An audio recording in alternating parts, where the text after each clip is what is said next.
Kembali di Kompas Petang bersama saya Friska Clarissa. Saudara, Gerakan Buruh Bersama Rakyat Jumat siang menggelar unjuk rasa di halaman kantor Kemenaker Trans Jakarta Selatan.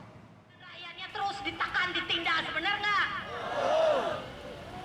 Ekonomi siapa? Di berbagai macam Sulawesi dan daerah-daerah lain. Rakyatnya terus ditekan, ditindas, benar nggak? Benarnya? Biar menterinya dengar, nggak produktif. Dengan membawa poster dan spanduk, ratusan buruh yang tergabung dalam Gerakan Buruh Bersama Rakyat atau GEBRAK menuntut kenaikan UMP sebesar 10% di tahun 2022.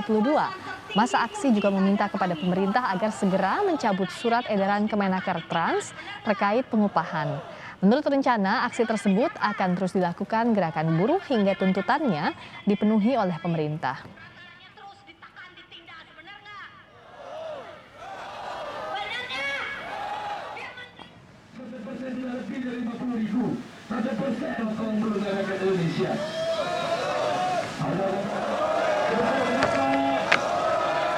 Sementara itu, di Balai Kota DKI Jakarta, buruh yang tergabung dalam KSPI menggelar demo di depan Balai Kota dengan membawa spanduk dan bendera meminta Pemprov DKI menaikkan UMP 2022. Demo buruh ini mendapatkan pengawalan ketat dari polisi.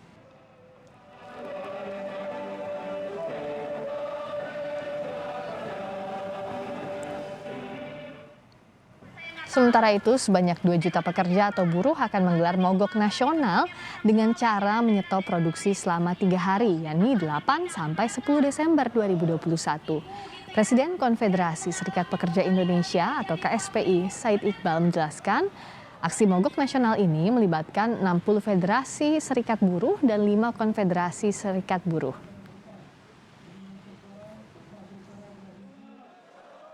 Karena ada lebih dari 13 federasi serikat pekerja tingkat nasional, kemudian juga dari KPBI ada 8 federasi, kemudian juga dari KSBSI, dan juga termasuk KSPSI Andigani.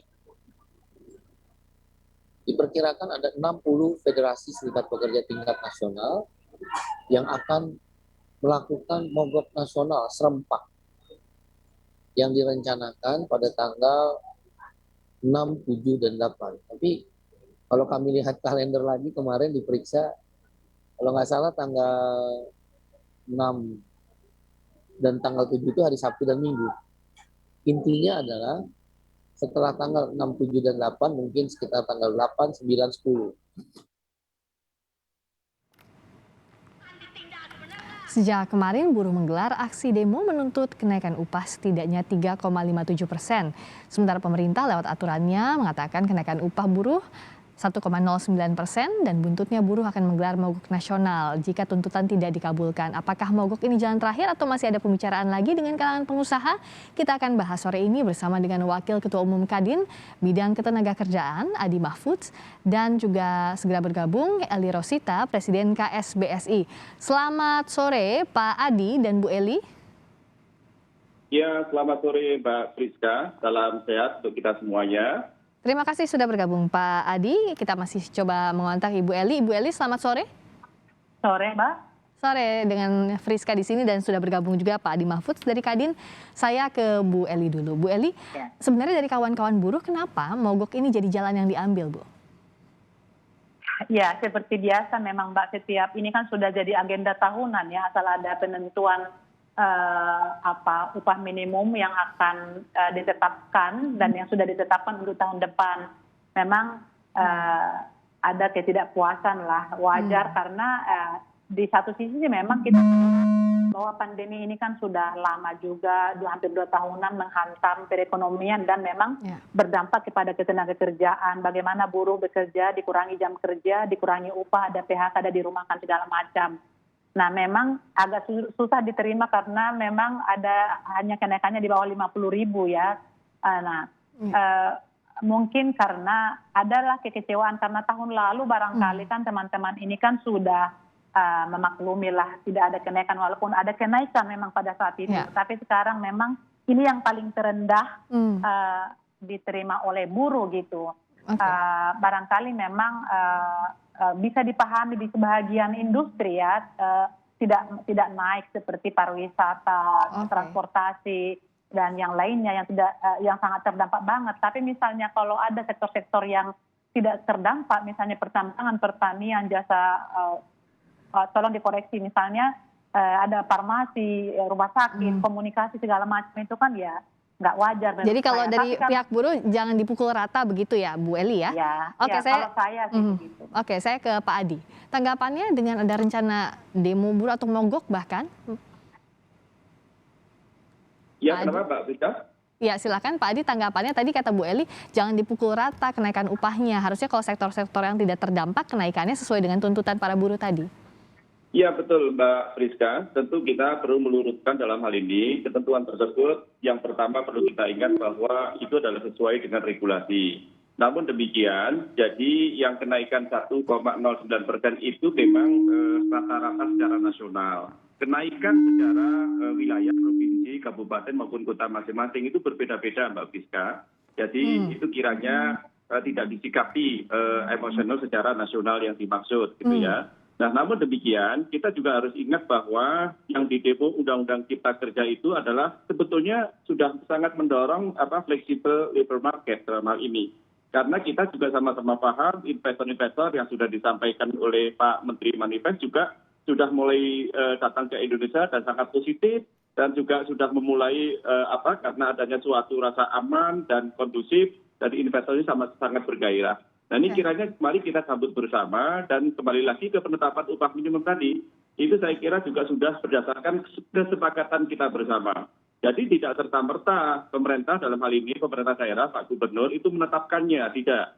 Itu sudah berdasarkan persetujuan kita, yaitu antara pemerintah, pengusaha, dan pekerja itu sendiri melalui tripartit atau DPNAS ataupun Dewan Pengupahan Provinsi, Kabupaten maupun Kota. Jadi sekali lagi, mari kita sikapi bersama. Ini adalah bagian dari dinamika. Namun kiranya itu kan tidak semuanya serikat pekerja maupun serikat buruh demo yang dimaksud. Tapi itu memang hak konstitusional. Baik, saya ke Bu Eli. Tadi dari penjelasannya Pak Adi apa sudah dimengerti dan membuka jalan diskusi sesuai dengan kesepakatan yang tadi menurut Pak Adi dibahas oleh tripartit tadi, Bu Eli? Iya, memang benar yang dikatakan beliau bahwa memang sudah pernah dibicarakan juga. Tapi memang kadang-kadang begini Mbak, ada misalnya surat edaran Ibu Menteri misalnya, itu nanti akan menjadi legitimasi. Karena belum tentu juga ada mereka-mereka yang di daerah itu punya kapasitas untuk berunding dengan gubernurnya misalnya.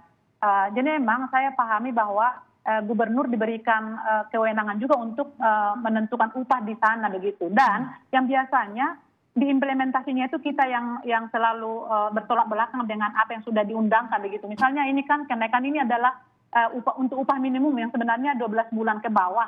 Tapi nanti itu akan menjadi semuanya diberlakukan seperti itu gitu. Di situ kadang-kadang memang kita melihat jadinya terjadilah seperti ini. Ada turun ke jalan, ada ancaman-ancaman seperti itu Mbak. Oke, kalau dari Kadin jadi yang miss-nya apa nih? Kalau tadi kata Bu Eli, iya tapi dalam praktiknya nanti banyak yang dikhawatirkan tidak sesuai dengan aturan yang ada justru, Pak Adi.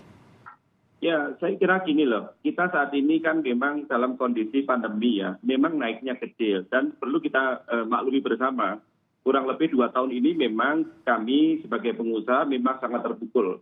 Perlu recovery setidaknya 1-2 tahun ke depan. Tapi nanti saya yakin jika ekonomi juga membaik dan kenaikannya tinggi misalnya.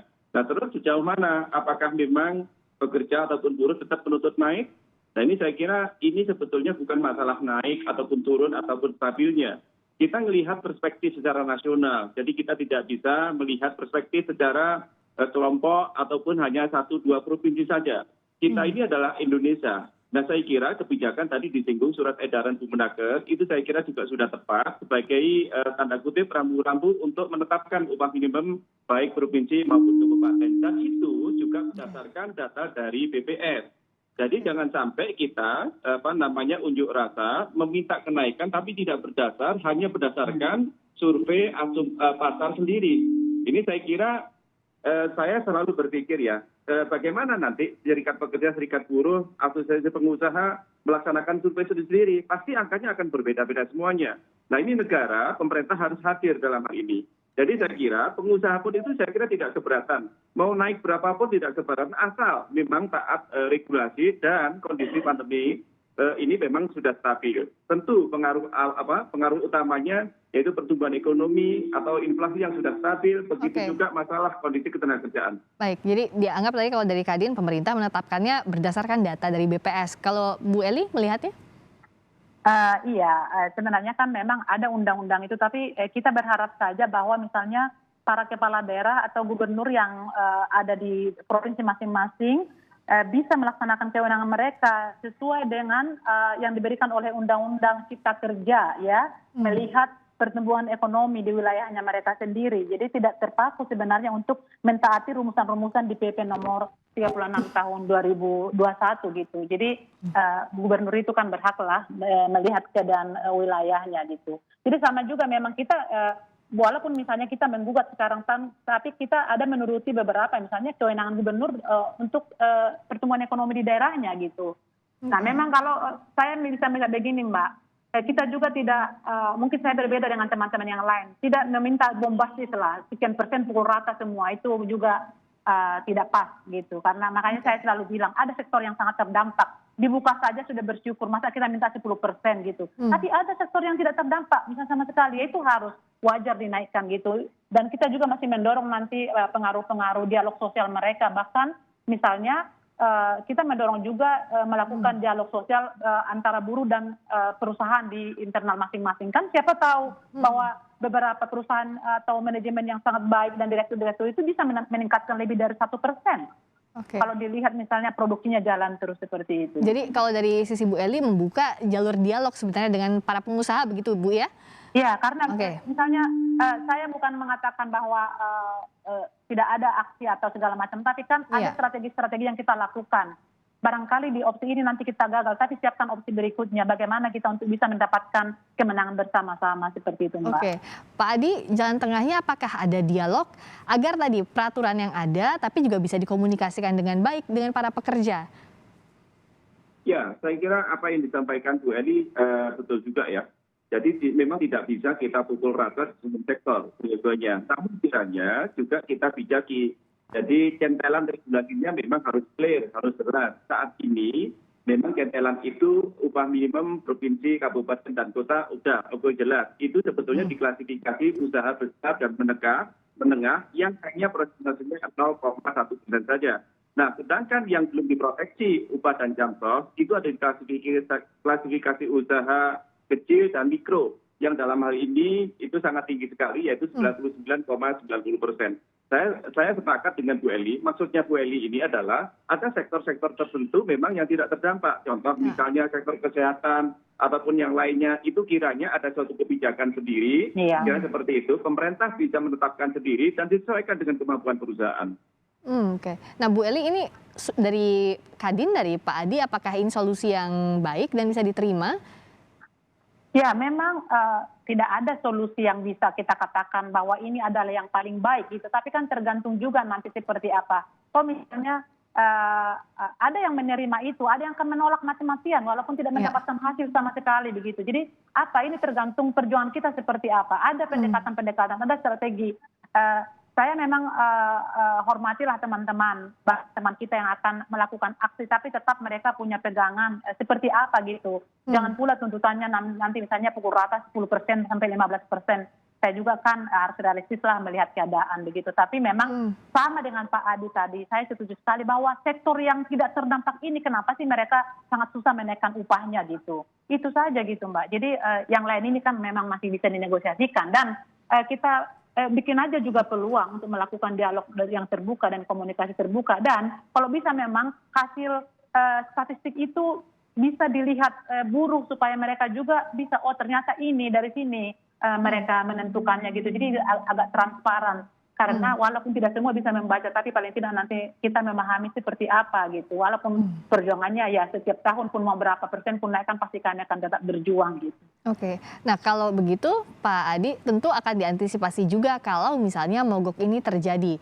Nah kalau dari kawan-kawan pengusaha, para pengusaha bagaimana menyikapi ini? Kalau jadi mogok nasional 3 hari bahkan 8-10 Desember.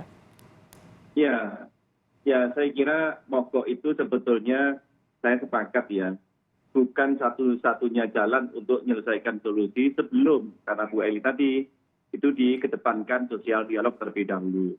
Saya yakin ya, jika tahapan-tahapan sosial dialog itu bisa dilakukan secara informal, nggak serta-merta formal, saya yakin solusinya mesti ada. Kira-kira seperti itu. Tapi tadi Bu Ali juga mengatakan di depan, tidak semuanya memang pekerja maupun buruh itu punya kemampuan atau kapasitas untuk mengedepankan sosial dialog terlebih dahulu. Nah itu kiranya demo itu sebetulnya tidak serta-merta, kecuali memang tidak ada kesepakatan, itu memang sah-sah saja. Oke, nah dari Bu Eli, ini kan waktunya 2 minggu lagi ya, jelang 8-10 Desember. Jadi apa kesepakatan yang bisa dinantikan oleh pihak pengusaha misalnya dan juga kawan-kawan pekerja, apakah jadi atau tidak mogoknya begitu? Ya, semua kan punya rencana, Mbak. Di last minute juga bisa berubah semua rencana gitu kan. Kalau ada perubahan-perubahan yang kita lihat begitu. Jadi memang sudah diantisipasi akan ada. Dan kami juga memang sudah mengatakan tanggal segini melakukan mogok. Bukan mogok ya, ada aksi rally lah gitu. Jadi itu kita serahkan juga di daerah-daerah. Jadi kita nggak secara nasional bersama-sama datang ke nasional begitu. Jadi kita serahkan apa yang mau dilakukan, bisa melakukan ke gubernur, ke DPR segala macam seperti itu, Mbak. Kita memang tidak menghendaki ini karena memang masih pandemi tapi kan namanya sebagai aktivis serikat buruh kan melihat ini ada yang bisa memahami, tapi banyak yang tidak bisa memahami gitu dengan kenaikan yang segini buat apa 40 ribu atau 37 ribu gitu. Tapi sisi lain kan misalnya sama dengan tuntutan saya tadi itu, saya juga tidak terima ketika dipukul rata gitu. Mungkin Pak Hadi sudah setuju dengan pernyataan. Jadi yang ditunggu adalah sekarang jalan tengahnya bagaimana, toh semuanya sama-sama ingin keluar dari sulitnya kondisi di pandemi ini. Terima kasih atas waktunya sekali lagi Pak Adi Mahfudz, Wakil Ketua Umum Kadin Bidang Ketenagakerjaan. Terima kasih Bu Eli Rosita, Presiden KSBSI telah bergabung di Kompas Petang. Selamat sore.